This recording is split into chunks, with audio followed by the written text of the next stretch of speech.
مانا عرب نے تجھ کو یگانہ، گایا عجم نے تیرا ترانہ، اور مانے ہے تجھ کو سارا زمانہ، حامی سنت اعلی حضرت۔ چیخ پڑے چوٹی کے وہبڑے، پھاڑ دیے ہر ایک کے جوڑے، خنجر حق کیا خوب چلایا، حامی سنت اعلی حضرت۔ شہریار ارم تاجدار حرم، نوبہار شفاعت، شب اسرا کے دولہا مصطفیٰ جان رحمت جناب محمد الرسول اللہ صلی اللہ علیہ وسلم کی بارگاہ بے کس پناہ میں عقیدت و احترام سے درود و سلام کی نظریں پیش کریں۔ اللہم صلی علی سیدنا و نبینا مولانا محمد معدن الجود والکرم وعلی آلہ وبارک وسلم صلاۃ و سلاما علیک یا رسول اللہ۔ یہ سفر المظفر کا مقدس مہینہ ہے اور اس ماہ مبارک کی 23، 24، 25 تاریخوں میں 14ویں صدی کے مجدد اعظم امام اہل سنن فخر زمین و زمن سیدی و سندی سرکار اعلی حضرت امام احمد رضا فاضل بریلوی رضی اللہ تعالیٰ عنہ کا عرس سراپا قدس اسلامی شان و شوکت کے ساتھ بریلی شریف میں منایا جاتا ہے۔ شرق و غرب، شمال و جنوب سے، ملک بیرون ملک سے لاکھوں کی تعداد میں اہل عقیدت بریلی شریف آتے ہیں اور اعلیٰ حضرت کی بارگاہ میں خراج عقیدت پیش کرتے ہیں۔ اگر اللہ تعالیٰ آپ کو توفیق دے تو 14ویں صدی کے مجدد اعظم کے اس عرس میں آپ بھی شرکت کریں اور حاضری دینے کی سعادتیں حاصل کریں۔ کون ہے اعلیٰ حضرت؟ کیا ہے اعلیٰ حضرت؟ آپ روزانہ نماز میں سورہ فاتحہ پڑھتے ہیں اور یہ سورہ فاتحہ پڑھنا واجب ہے۔ سورہ فاتحہ میں 7 آیتیں ہیں اور 7 کے ساتوں پڑھنا واجب ہے۔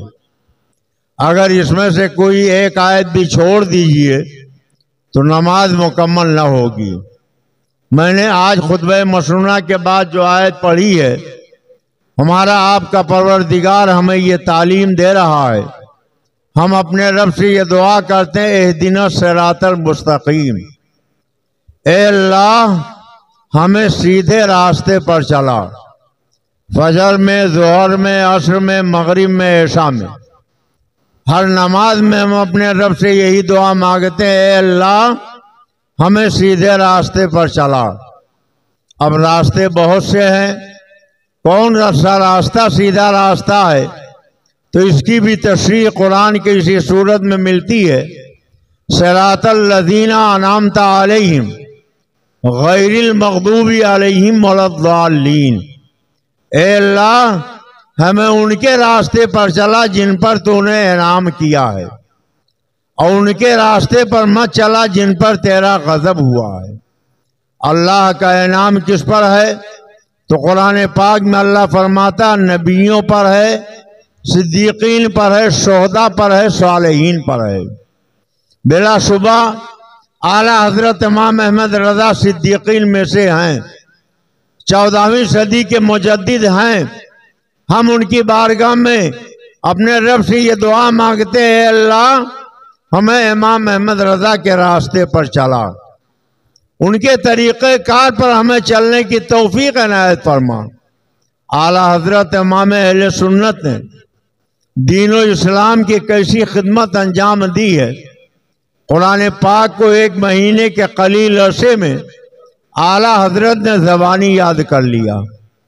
8 سال کی آپ کی عمر پاک ہوئی، آپ نے ہدایت النو کی عربی میں شرح تحریر فرما دی، اور اعلیٰ حضرت امام احمد رضا 14 سال کی عمر میں بالغ ہو گئے اور نوکے قلم سے علم و عرفان کا ایسے دریا بہائے کہ کشور ہند سے لے کے جزیرت العرب تک ساری زمین جل تھل ہو گئی، اور سب نے اعلیٰ حضرت امام احمد رضا کو اپنا امام مانا۔ قادری سلسلے کے لوگوں نے اعلیٰ حضرت سے محبت کی، چشتی سلسلے والوں نے اعلیٰ حضرت سے محبت کی، نقشبندی سلسلے والوں نے اعلیٰ حضرت سے محبت کی، سہروردی سلسلے والوں نے اعلیٰ حضرت سے محبت کی، اور پوری دنیا کے اہل علم اعلیٰ حضرت سے اگر کوئی مسئلہ معلوم کرنا چاہتے تو اعلیٰ حضرت کے پاس سوال بھیجتے تھے۔ اعلیٰ حضرت کے فتوے کی کتاب جسے فتاوی رضویہ کہا جاتا ہے، تقریباً 30 جلدوں میں تقریباً 30,000 صفحات پر مشتمل اعلیٰ حضرت کے یہ فتوے کی کتاب ہے۔ جہادی سائز کی 30 جلدیں 30,000 کے صفحات میں پھیلی ہوئی، ایک آدمی اگر اٹھانا چاہے تو آسانی سے اٹھا نہیں سکتا۔ اعلیٰ حضرت نے اسے تحریر فرمایا، اور سوال کرنے والوں نے کہاں کہاں سے سوال کیا۔ مکہ المکرمہ سے اہل علم نے اعلیٰ حضرت سے سوال کیا، مدینہ منورہ سے اہل علم نے اعلیٰ حضرت سے سوال کیا، عراق کے لوگوں نے اعلیٰ حضرت سے سوال کیا، شام کے لوگوں نے اعلیٰ حضرت سے سوال کیا، افریقہ کے لوگوں نے اعلیٰ حضرت سے سوال کیا، اور پاکستان ہندوستان کے ہر شہر تقریباً ہر علاقے سے اہل علم کو جب کوئی مسئلہ پیش آیا تو انہوں نے اعلیٰ حضرت سے رجوع کیا، اور اعلیٰ حضرت نے انہیں تسلی بخش جواب عنایت فرمایا۔ آپ فتاوی رضویہ اٹھا کے دیکھیں تو آپ کی آنکھیں روشن ہو جائے گی کہ خود آپ کے قصبہ رودولی شریف سے کئی ایسے ظلم حضرات اس وقت تھے کہ جب کوئی مسئلہ نزاعی چھڑا تو انہوں نے اعلیٰ حضرت سے سوال کیا۔ آخر اعلیٰ حضرت سے اتنا سوال کیوں کیا جاتا تھا؟ اعلیٰ حضرت خود فرماتے ایک ایک وقت میں بسا اوقات میرے پاس 500 سوالات آ جاتے تھے، اور روزانہ اتنے سوالوں کا جواب دینا تنہا کسی آدمی کے بس کی بات نہیں۔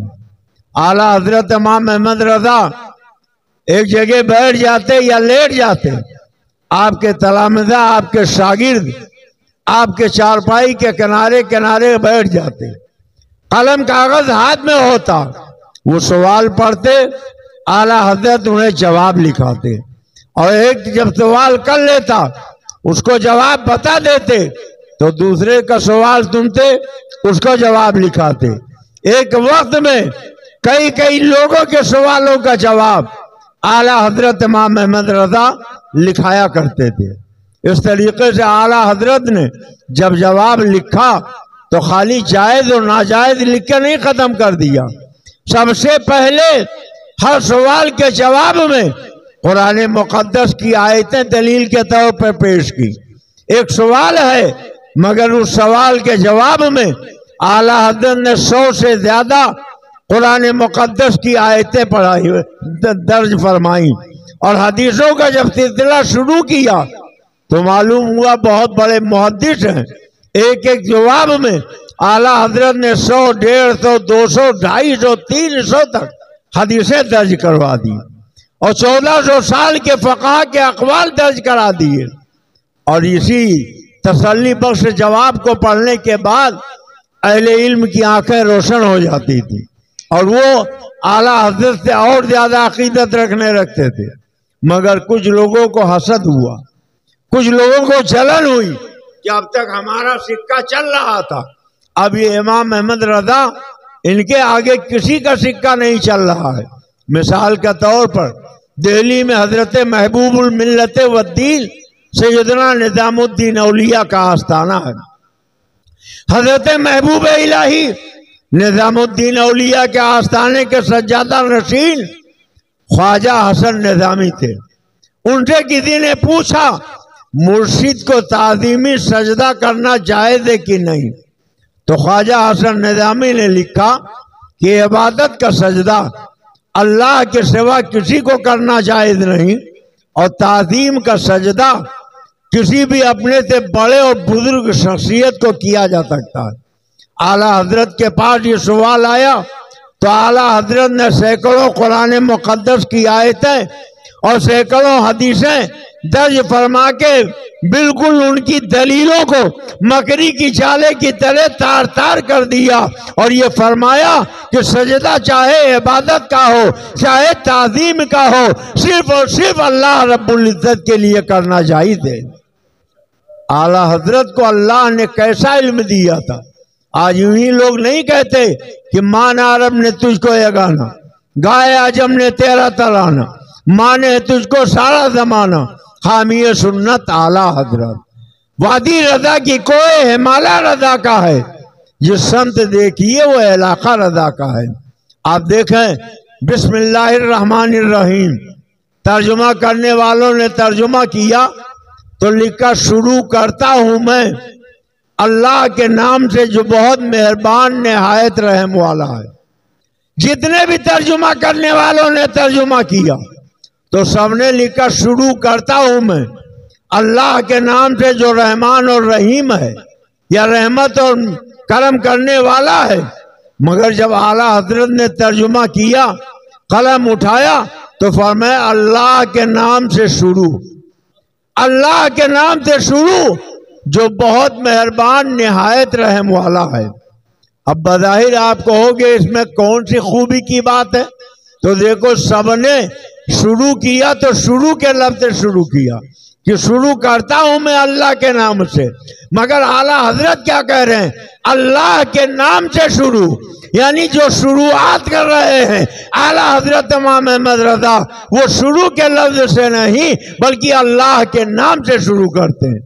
اور پھر ترجمہ خالی مرد ہی نہیں پڑھتے، عورتیں بھی پڑھتی ہیں۔ اب اگر کوئی عورت ترجمہ پڑھے اللہ کے نام سے شروع کرتا ہوں جو نہایت رحم والا ہے، بہت مہربان ہے، دنیا کہے گی یہ مؤنث عورت ہے، اور اس کو یہ کرتا ہوں کیسے کہہ دیا گیا؟ تو اعلیٰ حضرت نے ایسا ترجمہ کیا کہ چاہے مرد پڑھے چاہے عورت پڑھے اس میں کسی تبدیلی کی کوئی ضرورت نہیں۔ اللہ کے نام سے شروع جو بہت مہربان نہایت رحم والا ہے، اور اللہ نے ان کے ساتھ خفیہ تدبیر فرمائی جو اس کی شان کے لائق ہے۔ پتہ چلا کہ اعلیٰ حضرت جب ترجمہ کرتے ہیں تو خالی عربی لغت نہیں دیکھتے، عربی لغت بھی دیکھتے ہیں، حدیثیں بھی نظر میں ہوتی ہیں، تفسیر بھی نظر میں ہوتی ہے، فقہا کے اقوال بھی نظر میں ہوتے ہیں۔ جبھی تو خدمت قرآن پاک کی وہ لاجواب کی، خدمت قرآن پاک کی وہ لاجواب کی۔ راضی رضا سے صاحب قرآن ہے آج بھی، اور سب ان سے چلنے والوں کے گل ہو گئے چراغ، احمد رضا کی شمع فروزہ ہے آج بھی۔ آپ کے دل میں ایک خیال آ رہا ہوگا کہ جب قادری چشتی نقشبندی سہروردی ہر آستانوں سے اعلیٰ حضرت کے پاس سوال آتے تھے، ہر سلسلے کے لوگ اعلیٰ حضرت سے مسائل پوچھتے تھے، تو یہ دشمنی کہاں سے ہو گئی؟ تو دشمنی کی بنیاد وہی ہے جو میں نے آپ کو بتایا کہ پیر صاحب نے اپنے سجدہ کرانے کے لیے مرید کو یہ غلط ذہن دے دیا کہ پیر کو مرشد کو سجدہ تعظیم کرنا چاہیے، اور اعلیٰ حضرت نے قرآن کی آیتوں سے حدیثوں سے فقہا کے اقوال سے یہ ثابت کر دیا چاہے عبادت کا سجدہ ہو چاہے تعظیم کا سجدہ ہو اللہ کے سوا کسی کے لیے جائز نہیں ہے۔ لکھنؤ کے ایک مفتی صاحب سے ایک سائل نے سوال کیا چھوٹے بچے کے سامنے ہم بستری کرنا جائز ہے کہ ناجائز؟ تو انہوں نے اس کا جواب لکھا، الجواب کسی جاندار کے سامنے ہم بستری کرنا جائز نہیں۔ سائل نے سوال اور اس کا جواب بریلی شریف اعلیٰ حضرت کے پاس بھیج دیا۔ اب اعلیٰ حضرت نے اس سوال کے جواب میں جب قلم چلایا تو فرمایا انہوں نے غلط لکھا۔ ایسا چھوٹا بچہ جو دوسروں کو سمجھا سکے، یا ایسا چھوٹا بچہ جو خود سمجھ سکے، اس کے سامنے اپنی بیوی سے ہم بستری کرنا ناجائز۔ لیکن اگر اتنا نہ سمجھ ہو کہ نہ خود سمجھ سکے نہ دوسرے کو سمجھا سکے تو اس کے سامنے یہ فعل ناجائز نہیں ہوگا۔ اور اگر یہ مان لیا جائے کسی بھی جاندار کے سامنے یہ ہم بستری کرنا ناجائز ہے تو پھر ہم بستری کرنا محال ہو جائے گا۔ اس لیے کہ پہلے کمرے سے ساری مکھیوں کو باہر کیجئے، پھر چارپائی سے سارے کھٹملوں کو نکالیے، پھر کمرے میں انسان کے جسم میں جو جو ہے جو لیکیں ہیں وہ بھی جاندار ان کو دور کریں، تب اس کے بعد یہ فعل کیا جا سکتا ہے۔ اس لیے یہ جواب بالکل غلط ہے کہ کسی جاندار کے سامنے نہیں کیا جا سکتا ہے۔ ہاں اگر وہ جاندار ایسا ہے کہ جو خود سمجھ سکتا ہے یا خود نہ سمجھے دوسروں کو سمجھا سکتا ہے تو اس کے لیے ناجائز ہوگا۔ اہل علم نے جب یہ جواب پڑھا تو انہوں نے اعلیٰ حضرت کی عظمت و فضیلت کے گن گائے، مگر وہیں کچھ لوگوں کو حسد ہو گیا، کچھ لوگوں کو بغض ہو گیا، کچھ لوگوں کو چڑ ہو گئی اور اعلیٰ حضرت امام احمد رضا کے دشمنی پر وہ آمادہ ہو گئے۔ اعلیٰ حضرت تو سچے عاشق رسول تھے، سچے عاشق رسول تھے، اللہ کے نبی سے کتنی محبت کرتے تھے۔ اگر کوئی مدینہ طیبہ جاتا، مکہ مکرمہ جاتا، واپس آتا اور کہتا کہ میں مکہ شریف مدینہ طیبہ گیا تھا تو پوچھتے سرکار اعظم میں حاضری ہوئی تھی کہ نہیں؟ سرکار اعظم سے مراد آقائے دو عالم صلی اللہ علیہ وسلم کی بارگاہ۔ اگر وہ حاجی کہتا کہ خالی حج کر کے مکے سے میں چلا آیا، سرکار اعظم میں نے حاضری نہیں دی، تو پھر اعلیٰ حضرت اس کی طرف کوئی توجہ نہیں فرماتے۔ اگر وہ کہتا کہاں گیا تھا، سرکار اعظم کے دربار میں بھی حاضری ہوئی، تو اعلیٰ حضرت امام احمد رضا اس حاجی کے قدم چوم لیتے تھے کہ تمہارے قدم اس دھرتی پر پڑے ہیں جس دھرتی کے ذروں نے کبھی اللہ کے نبی کے قدم چومے ہیں، کبھی حسن مصطفیٰ کے قدم چومے ہیں، کبھی حسین شہید کربلا کے قدم چومے ہیں، کبھی خاتون جنت سیدہ فاطمہ کے قدم چومے ہیں، کبھی صدیق اکبر کے قدم چومے، تو کبھی فاروق اعظم کے قدم چومے، کبھی عثمان ذی النورین کے قدم چومے، تو کبھی علی مشکل کشا کے قدم چومے۔ اعلیٰ حضرت امام احمد رضا کتنے بڑے عاشق رسول تھے کہ شوشہ مقدسہ بالکل قریب ہے، آپ نے حاضری دی ہوگی۔ وہاں کے ایک بہت بڑے بزرگ حضرت اعلیٰ حضرت اشرفی میاں رحمت اللہ علیہ ایک مرتبہ کسی ضرورت کے تحت ٹرین کے ذریعے بریلی شریف کے راستے سے گزر رہے تھے، اور جب بریلی شریف کا اسٹیشن آیا تو وہ اپنے برتھ پر جس پہ لیٹے ہوئے تھے وہاں سے اٹھ کے کھڑے ہو گئے اور ننگے پیر کھڑے ہوئے اپنے ہاتھ سینے پر باندھ لیے۔ لوگوں نے حیرت سے دیکھا کہ پیر و مرشد ہاتھ تعظیم کے لیے باندھے ہوئے کھڑے ہیں، کسی میں ہمت و جرأت نہ ہوئی۔ کچھ دیر گزر جانے کے بعد پھر لوگوں نے حضرت اعلیٰ حضرت اشرفی میاں رحمت اللہ علیہ کہ شوشہ شریف کے تاجدار سے پوچھا کہ یہ بتائیے یہاں تو کوئی نیا آدمی نہ آیا نہ یہاں سے کوئی نیا آدمی گیا، آپ یہ ہاتھ باندھ کر کس کی تعظیم کے لیے کھڑے تھے؟ تو انہوں نے فرمایا کہ میری نگاہوں نے دیکھا امام احمد رضا اپنے دارالفتہ میں بیٹھ کر فتویٰ لکھ رہے تھے، اور جب انہوں نے ٹرین میں مجھے بیٹھے ہوئے اپنی روحانی نظر سے دیکھا تو قلم دوات رکھ دیا، ہاتھ باندھ کر تعظیم میں کھڑے ہو گئے۔ تو ایک عالم ربانی ایک سید زادہ کی تعظیم کے لیے کھڑا ہوا اور ایک سید زادہ ایک عالم ربانی کی تعظیم کے لیے اٹھ کر کھڑا ہو گیا۔ اب آپ ذرا سوچیں اور غور کریں کہ حضرت اشرفی میاں علیہ رحمت و رضوان کی نگاہوں میں کتنا نور تھا، کیسی روشنی تھی، کتنی چمک تھی کہ وہ ٹرین میں بیٹھے اور تقریباً 5 کلومیٹر کے فاصلے پر اعلیٰ حضرت کا دارالفتہ ہے، مگر اعلیٰ حضرت کیا کر رہے ہیں، کس حال میں ہے؟ اعلیٰ حضرت اشرفی میاں کی چوچوئی یہیں سے دیکھ رہے ہیں، اور اعلیٰ حضرت کی نگاہ کی بھی آپ روحانیت دیکھیے کہ وہ اپنے دارالفتہ میں بیٹھے ہوئے ہیں، مگر 5 کلومیٹر کے فاصلے پر ٹرین سے جو بزرگ جا رہے ہیں ان کو دیکھ بھی رہے ہیں، پہچان بھی رہے ہیں، اور ان کے احترام میں کھڑے بھی ہو رہے ہیں۔ بمبئی میں جسے عروس البلاد کہا جاتا ہے، ایک بہت بڑی کانفرنس تھی۔ اس کانفرنس کی سرپرستی اعلیٰ حضرت کے چھوٹے شہزادے سرکار مفتی اعظم علیہ رحمت و رضوان کی تھی، اور اس کانفرنس کی صدارت حضرت محدث اعظم کی چوچوی کی تھی۔ حضرت محدث اعظم کی چوچوی کانفرنس ہال میں پہنچ گئے، لاکھوں کا مجمع تھا، سلسلہ پروگرام کا شروع ہو گیا، بڑے انہماک سے لوگ سن رہے تھے۔ ایک شور مچا، لوگ اٹھ کے کھڑے ہو گئے، نعرے لگانے لگے۔ تو حضرت محدث اعظم کی چوچوی نے پوچھا، اے لوگوں، یہ کس کے استقبال میں نعرے لگائے جا رہے ہیں؟ لوگ اٹھ کر کھڑے کیوں ہو گئے؟ تو کہا آپ کو نہیں معلوم، اس جلسے کے سرپرست اعلیٰ حضرت کے شہزادے سرکار مفتی اعظم تشریف لائے ہیں، انہی کے احترام میں سارے لوگ کھڑے ہو گئے اور نعرہ لگا رہے ہیں۔ تو حضرت محدث اعظم کی چوچوی ممبر سے ننگے پیر اترے اور جدھر سے مفتی اعظم تشریف لا رہے تھے اس طرف آگے بڑھے۔ دونوں بزرگوں کا آمنا سامنا ہوا تو مفتی اعظم نے محدث اعظم کے ہاتھ چومے اور محدث اعظم نے مفتی اعظم کے ہاتھ چومے، اور پھر دونوں ایک ساتھ ممبر پر آئے۔ کسی نے حضرت محدث اعظم سے کہا کہ حضور مفتی اعظم نے آپ کے ہاتھ چومے، یہ بات سمجھ میں آتی ہے، آپ ایک سید زادے ہیں، انہوں نے آل رسول کا احترام کیا، آپ کے رگوں میں آپ کے نانا کا جو خون بہ رہا ہے اس کی تعظیم کی، انہوں نے ہاتھ آپ کا چوما، مگر آپ نے کیوں ان کے ہاتھ چومے؟ آپ نے ان کا کیوں احترام کیا؟ تو حضرت محدث اعظم کی چوچوی فرماتے ہیں، میری رگوں میں میرے نانا کا خون تھا، اس کا احترام مفتی اعظم نے کیا، اور مفتی اعظم کے سینے میں میرے نانا کی حدیثیں تھی، میں نے اس کا احترام کیا ہے۔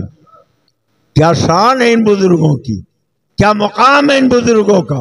ہندوستان کی راجدھانی دہلی، فتح پوری کی جامع مسجد ہے اور ایک بہت بڑا جلسہ ہو رہا، لاکھوں کا مجمع، حضور مفتی اعظم بھی ہیں، حضور محدث اعظم بھی ہیں، مفسر قرآن حضور صدر الافاضل بھی ہیں، حضرت صدر الشریعہ بھی ہیں، چوٹی کے اکابر علماء اہل سنت وہاں موجود ہیں۔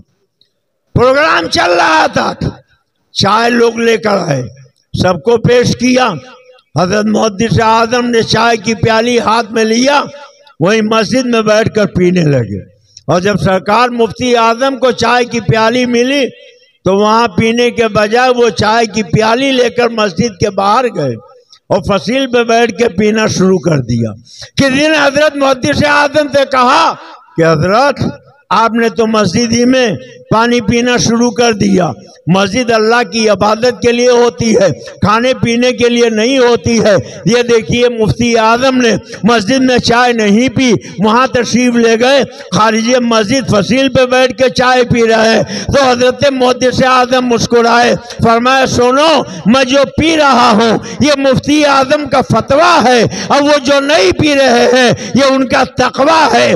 شریعت کا قانون یہ ہے کہ آدمی اعتکاف کی نیت مسجد میں پہنچ کے کر لے تو وہاں اس کے لیے سونا بھی جائز ہو جاتا ہے، کھانا پینا بھی جائز ہو جاتا ہے، باتیں بھی کرنی جائز ہو جاتی ہے۔ جب مسجد میں آئے تھے تو اعتکاف کی نیت ہم نے بھی کی تھی، مفتی اعظم نے بھی کی تھی، مگر ہم نے تو شریعت پہ عمل کرتے ہوئے چونکہ ہم معتکف تھے ہم نے یہی چائے پینا شروع کر دیا، اور مفتی اعظم کے دل میں یہ خیال آیا، ہو سکتا ہے کچھ لوگ اس محفل میں ایسے بھی بیٹھے ہوں جنہوں نے اعتکاف کی نیت نہ کی ہو، اس لیے پیالی لے کر وہ فصیل پہ چلے گئے، لوگ دیکھیں گے تو لوگوں کا مسئلہ معلوم ہو جائے گا اور خدا کے گھر کا وہ احترام کریں گے۔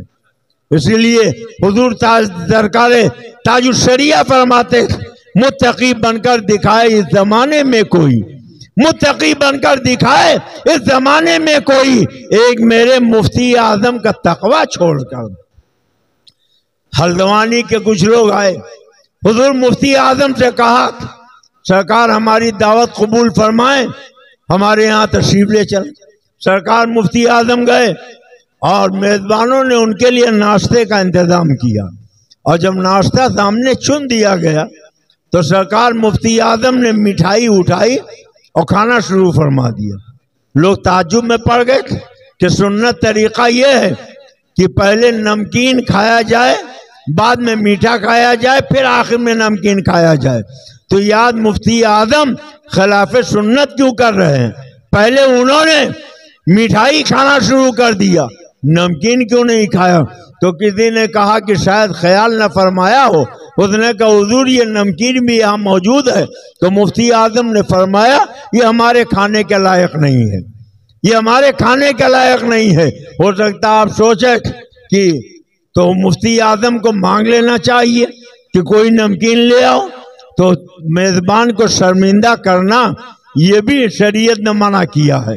ہو سکتا ہے اس کے پاس کوئی نمکین اور موجود نہ ہو، اور جب وہاں دسترخوان پہ نمکین موجود تو مفتی اعظم نے فرمایا یہ ہمارے کھانے کا لائق نہیں ہے، یہ ہمارے کھانے کا لائق نہیں ہے۔ اب لوگوں نے میزبان سے پوچھا بتائیے ماجرا کیا ہے؟ کہنے لگے میں مارکیٹ گیا، ناشتے کا میں نے سامان خریدا، ایک سنی صحیح العقیدہ کی مٹھائی کی دکان پر مجھ کو اچھی مٹھائیاں مل گئیں مگر نمکین وہاں اچھی نہیں ملی، تو ایک غیر مسلم کے دکان سے میں نے لے لیا اور لا کے سامنے چن دیا۔ حضور مفتی اعظم کی نگاہ ولایت نے دیکھ لیا کہ یہ غیر مسلم کے یہاں کی نمکین ہے، اس لیے انہوں نے اس کو ہاتھ نہیں لگایا اور میٹھا کھانا شروع کر دیا۔ اسی لیے تاج الشریعہ فرماتے ہیں متقی بن کر دکھائے اس زمانے میں کوئی ایک میرے مفتی اعظم کا تقوی چھوڑ کر۔ اللہ کا شکر ہے کہ بریلی شریف سے ساری دنیا کے لوگ کل بھی محبت کرتے تھے، آج بھی محبت کرتے ہیں، اور جیسے جیسے دنیا آگے بڑھتی جائے گی اللہ والوں کی نظر میں بریلی کا وقار بڑھتا چلا جائے گا۔ اس لیے کہ امام محمد رضا نے اپنی اور اپنے خاندان کی دکان نہیں سجائی ہے، انہوں نے مدینے والے آقا کی محبت سے دلوں کو اس کے رسول کا مدینہ بنایا ہے، محبت نبی کا گنجینہ بنایا ہے۔ اس لیے مسلمانوں روزانہ ہم اپنے آقا پر جب درود و سلام پڑھتے ہیں تو ایک شعر پڑھتے ہیں، ڈال دی قلب میں عظمت مصطفیٰ، ڈال دی قلب میں عظمت مصطفیٰ، سیدی اعلیٰ حضرت پہ لاکھوں سلام۔ اور اعلیٰ حضرت نے ہمیں مدینے والے کا عشق کیوں سکھایا؟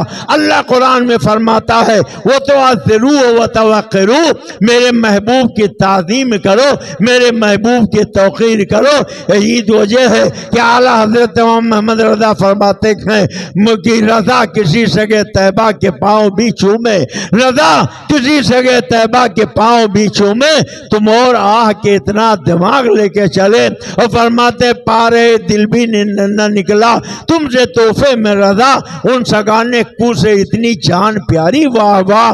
اب یہ رمضان صفر المظفر کا مہینہ گزرنے والا ہے، اور انشاءاللہ اس کے بعد جو مہینہ آئے گا وہ ربیع النور شریف کا مہینہ ہوگا، ہمارے آقا کی میلاد کا مہینہ ہوگا، اور اس سال 1500 سال میرے آقا کی ولادت کو ہو گئے ہیں۔ اس لیے سرکار شیخ العالم کے دیار میں رہنے والوں ہم سے آپ سے یہ گزارش کریں گے کہ دھوم سے مل کر مناؤ عید میلاد النبی، جنت الفردوس کی دل میں تمنا ہے اگر دھوم سے مل کر مناؤ عید میلاد النبی۔ اعلیٰ حضرت نے فرمایا تھا جو نہ بھولا ہم غریبوں کو رضا، یاد اس کی اپنی عادت کیجئے، ہے یہ باقی جس کی کرتا ہے ثنا، مرتے دم تک اس کی مدحت کیجئے۔ کچھ لوگ کہتے ہیں 1500 سال ہو گئے، کب تک نبی کی میلاد کا جشن مناتے رہو گے؟ ہم انہیں اعلیٰ حضرت کا پیغام سناتے ہیں کہ تم 1500 سال ہی میں اوب گئے ہو، ارے تاکہ تاریخ ولادت کو نہ بھولیں نسلیں، جشن میلاد نبی یوں ہی مناتے رہیے، جشن میلاد نبی یوں ہی مناتے رہیے، اور حشر تک ڈالیں گے ہم پیدائش مولا کے دو، حشر تک ڈالیں گے ہم پیدائش مولا کے دو، مثل فارس ند کے قلعے گراتے جائیں گے۔ پچھلے جمعے کو بھی میں نے آپ کو یہ پیغام دیا تھا، آج پھر میں آپ کو یاد دلاتا ہوں کہ یہ ربیع الاول کا مہینہ ہمارے آقا کے 1500 سالہ جشن میلاد کا مہینہ ہے، اس لیے یہ جشن اعلیٰ پیمانے پر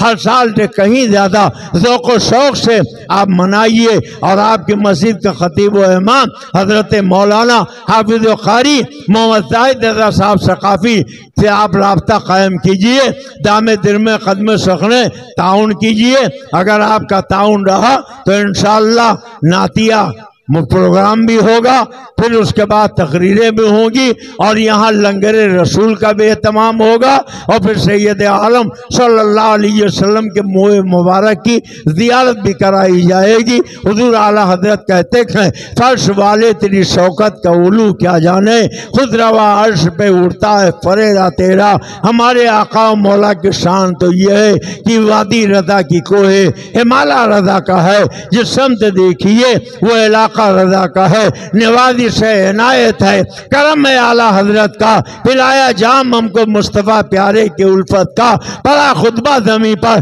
سرور دی کی یمامت کا، تو اے افلاق پر چرچا جناب اعلیٰ حضرت کا۔ اللہ تعالی ہمیں اس سے اعلیٰ حضرت منانے کی توفیق عطا فرمائے، اور دھوم سے 1500 سالانہ جشن میلاد منانے کی استطاعت نصیب فرمائے، آمین۔ وما علینا الا البلاغ المبین۔ السلام علیکم۔